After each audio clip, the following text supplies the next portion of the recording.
I hope you don't mind, but I made a couple of notes. The World War II in the South Pacific is what I consider a forgotten war. A couple of years ago, I was having breakfast with a friend of mine, and he discussed the trip he had just taken with the MIA Hunters organization. It turned over a wheel of curiosity in my mind, and also a little bit of patriotism in that. There were a lot of our GIs and our airmen that were missing in that particular part of the world.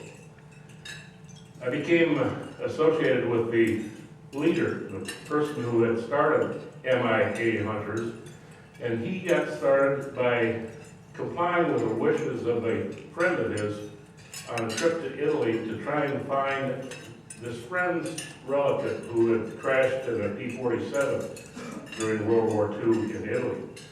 They found the gravesite of that aviator, and that stimulated Byron Boone to form MIA Hunters. That was 20 years ago. This was the largest group this year that went out looking for crash sites. Just as a reminder, there were 79,000 MIAs at the end of World War II. Only 9,000 have been identified and repatriated. There are MIAs from other wars, but we were primarily concerned with the activity in Papua New Guinea during World War II. The war went on in Papua New Guinea for almost 3 years, actually over 3 years.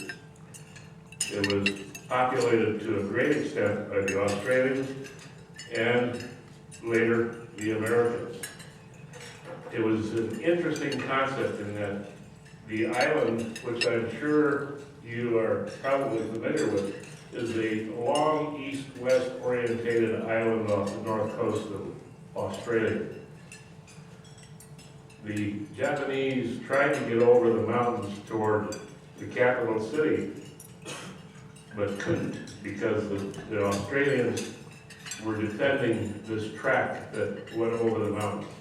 The Japanese then tried to establish a beachhead and a presence on Papua New Guinea, or New Guinea as it was known at that time, on the east end at Noni Bay. Again, they were repulsed. They had established a beachhead on the north coast at Buna, and from there they established an airfield at Papandetta. So when the American and Australian Air Forces became involved, it was at an airfield on the very east end at Noni Bay. And this developed a concept of operation for the Army Air Corps. They would attack targets, Japanese targets, out to a range of about 200 miles. When that area was secure, they would move the airfield up a couple hundred miles to bring them back into range of the new Japanese airfield. And this went on for, as I said, 3 years. There were land battles involved as well. And in one case, 2 years ago when the group was over, they were led to a huge grave site from which they extracted from the village chief a handful of dog tags, which they brought back and made sure the dog tags got back to the relatives of the individuals who were, in all probability, interred in those grave sites because it was a Japanese killing field. This year, in the Papandetta area, they found another mound that had been used as a mass grave site by the Japanese. I might add that the New Guineans were not pleased with the Japanese.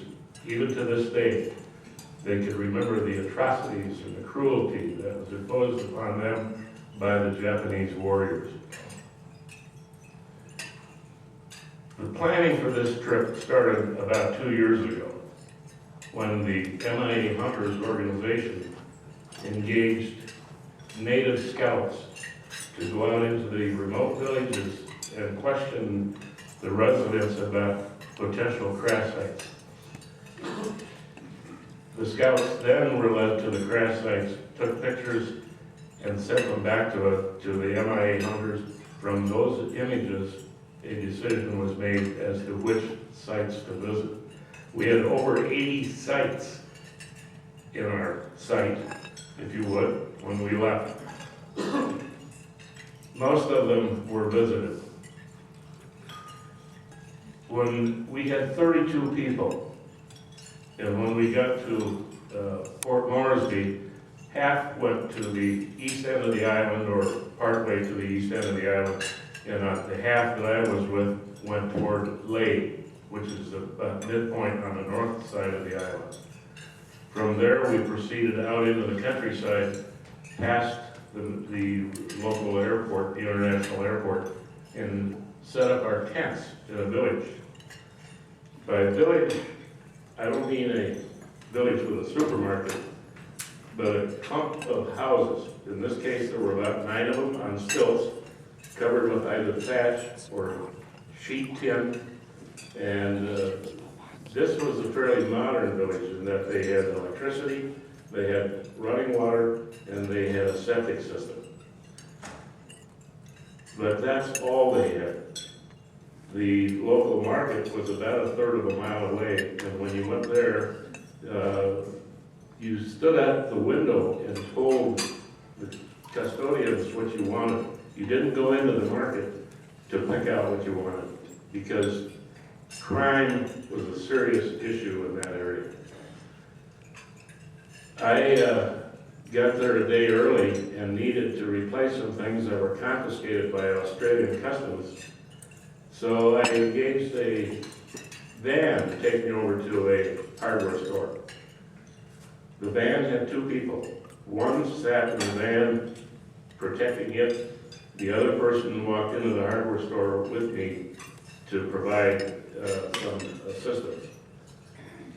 We stopped at a grocery store. The same scene was prevalent. We were strongly advised not to go out and walk beyond the fence around the hotel.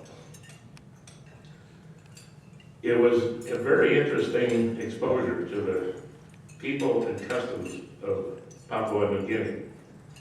Most of them are Christian. Only 5% are Anglican, the rest are Lutheran or Catholic. And the reason they are not Anglican, even though the Anglican missionaries were probably the first there, is that the Anglicans wanted to deprive the people of their customs and habits. The Lutherans and Catholics found an accommodation, and for that reason, the population accepted those 2 denominations a little bit more easily.